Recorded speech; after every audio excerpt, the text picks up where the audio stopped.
Ngayon guys, titingnan natin kung compatible pa ba tong lumang RD na Altus. Ayan. Dito sa 9-speed na 11x40. Ayan, 11x42. 11x42 tong sprocket na 9-speed. Kasi yung dating nakalagay dito is, yung kasukat nito is 11x30. Ngayon, titingnan natin kung kaya niyang iakyat hanggang sa pinakamalaki or kung kailangan pang gumamit ng Goat Link. Ayan. Ngayon, lalagay natin to dito. Ito yung dati talaga dito. Dati talaga yan. Ito lang yung pinalitan. Naglaki nito eh. Ngayon, lagyan mo natin syempre ng grasa. Then, salpak natin to dito. Ayan. Yung pinaka-bolt, dapat dito siya tutukod, no?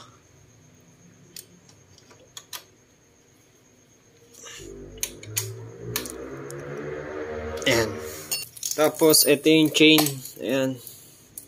Hindi ko rin sure kung aabot. Kasi nga, diba, galing to sa maliit na sprocket sa 11x30. Subukan natin.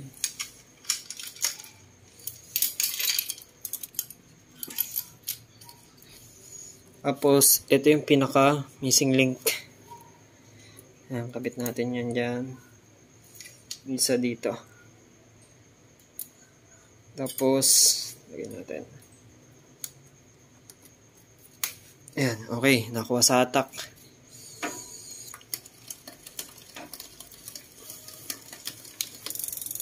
I-adjust natin yung RD kasi tumutunog. Hindi siya nakatapat. Yan. Okay. Kabit naman natin yan yung pinakakable. Dito.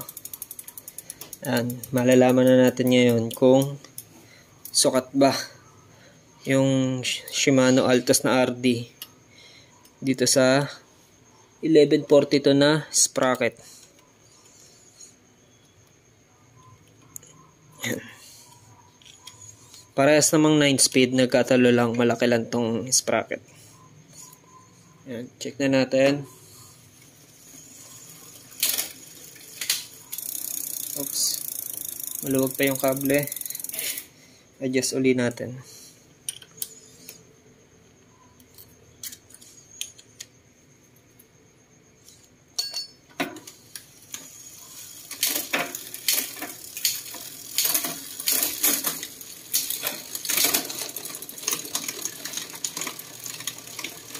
So, ayan.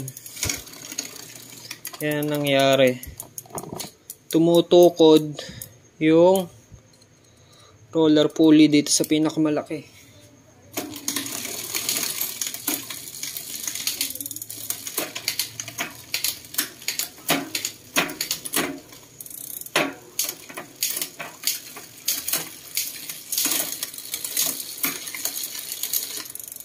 Hanggang dito sa pinaka malaki sa pangalawa, okay siya.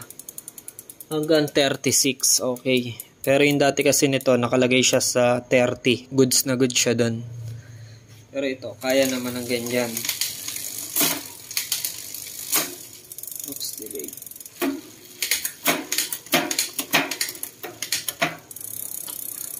So ngayon, may gagawin tayo, no. Lalagyan natin siya ng Goat Link. Subukan natin siya. Tanggalin natin. Then, lagay natin to. Ito yung lalagay natin Goat Link. Ayan. Sasakto naman.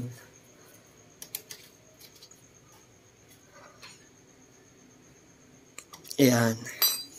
Tapos, lagay natin to.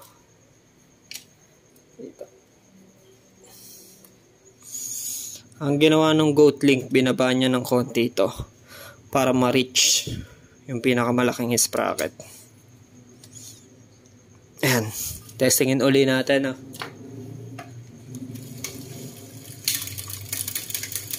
Kaso, anong nangyari? Mukhang na-delay ang lipat. Ah. Yun.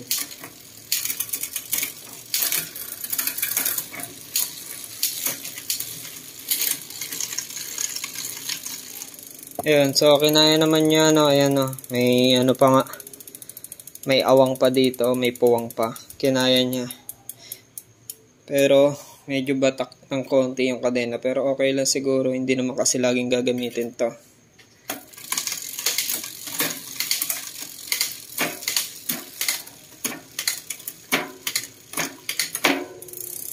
Luwagan natin konti itong pinakaya adjuster. Yan.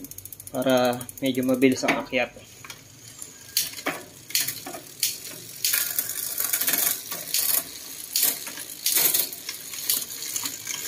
Yan.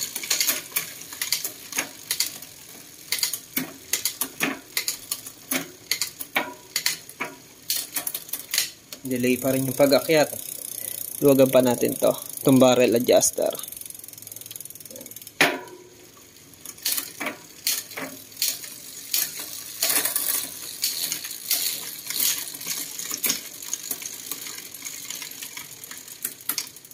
Oops.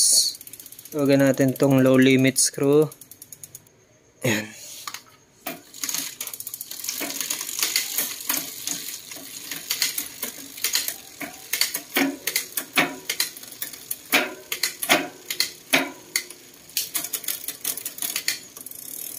Medyo nadidelay ng bahagya.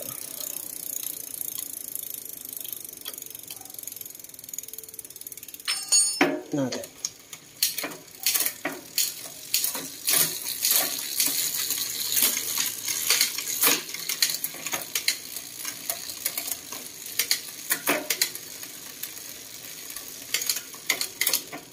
Yan nga lang. Pag naglagay tayo ng goat link, katulad yan, medyo nadidelay ng konti yung lipat, pero umakyat naman. Yun lang yung nagiging effect. Pag yung RD hindi compatible dito, tapos maglalagay ng goat link, yun yung nagiging effect nya. Nadidelay ng bahagya yung lipat.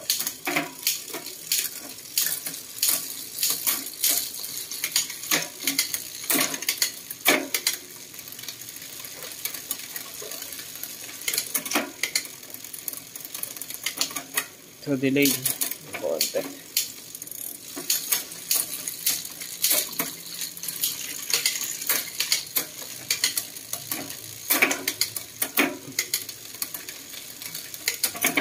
Ayan.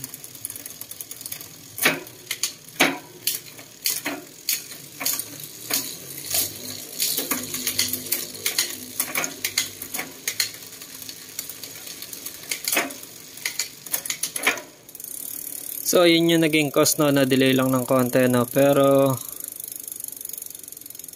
pwede yan, magpalit na lang ng RD or na match talaga dito or tanggalin yung goat link tapos hanggang dito lang yung gagamitin. Kung wala namang mga akyatin na ride, okay na rin ang kahit hanggang dito lang. So, yan lang na.